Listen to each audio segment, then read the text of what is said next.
Welcome to Tech Talk. My name's Tony. Today's topic, we're going to be talking about some different ways that you can share some of the content on your devices, whether it's a smartphone or a tablet. There always seems to be a need of like sharing pictures, sharing movies to your TV, so to say. So in family gatherings, you don't have to pass your device around, or in the old days, you pass the pictures around and it gets halfway around the house and people go, well, where were you when you took this picture? Now you can just kind of display that content on a TV. So we'll show some different options that are available for that. Okay, so here we are. I have my tablet propped up here, and we'll show a couple of different options. With most of the phones that we sell nowadays, there are different options as far as the ports. Here happens to be an older iPhone. It's got the wider plug on it.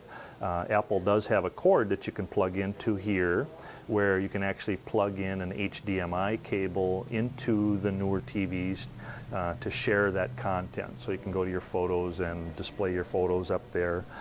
Some of the other phones also have a port that's kind of similar to your charging plug.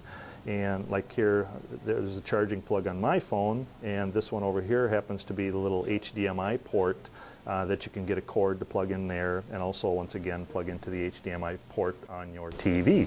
One of the challenges that you have there is you're kind of limited to the cord length. So most of them are about 3 to 6 feet. Most of the smartphone TVs now have different smart apps and things like that built into the TVs. I happen to have a Samsung TV at home, and what they do is they have what they call an all-share app. I can just go to my Samsung link, and this is going to be just a basic general discussion about this because we don't have the TV here. Basically, I can go out to my devices. I get some pop-ups here, and I've got my Samsung Galaxy there. I can connect through my Wi-Fi, or this all-share app is what it's called, right directly to my Samsung TV.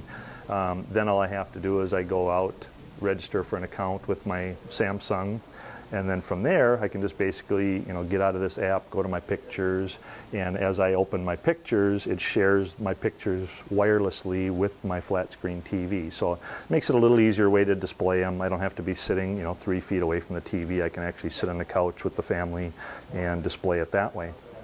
So this just happens to be the Samsung link, like I said, because I have Samsung TVs. There are other apps out there that are getting more and more popular with the different phones.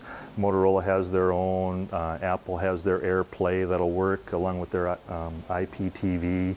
So there are a few options where you can stream that content to that. Another one that we'll talk about here is just kind of turning my tablet into a TV remote control.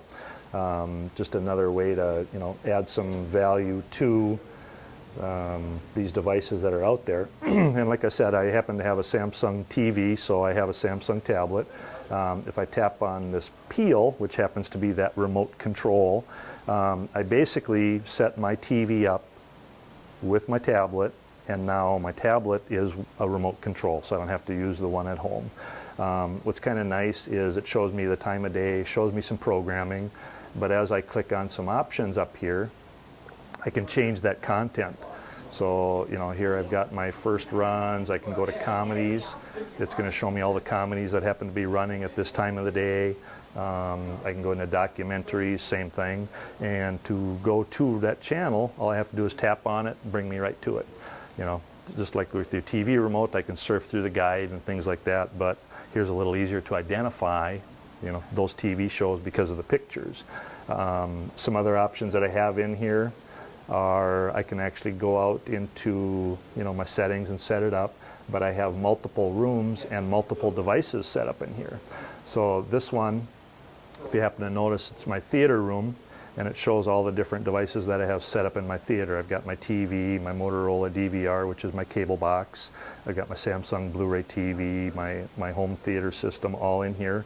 So I can turn things on, raise them with lower volumes, or I can go into my living room. Oop, I'm too far away. The other option here was my living room. There we go. So now I'm on my living room, and I have just the DVR and the the Samsung TV there, where I can go in and change my channels and set my recordings, all that fun stuff there. So just a neat little twist. This happens to be the Samsung version of it. There again, depending upon the brand name of your TV and your smartphone, there are different apps out there for you for that. So that was just a quick demonstration of the Samsung option. Like I said, I happen to have Samsung products, so it makes it a little bit easier there. But depending upon your brand of TV and your phone, there are apps out there that you can use that. One thing with the TV remote is you do need that infrared port, so that helps you change those channels. But like always, if you do have any questions or want some help setting up on your particular devices, stop in into any of our locations. We'll be glad to help you out.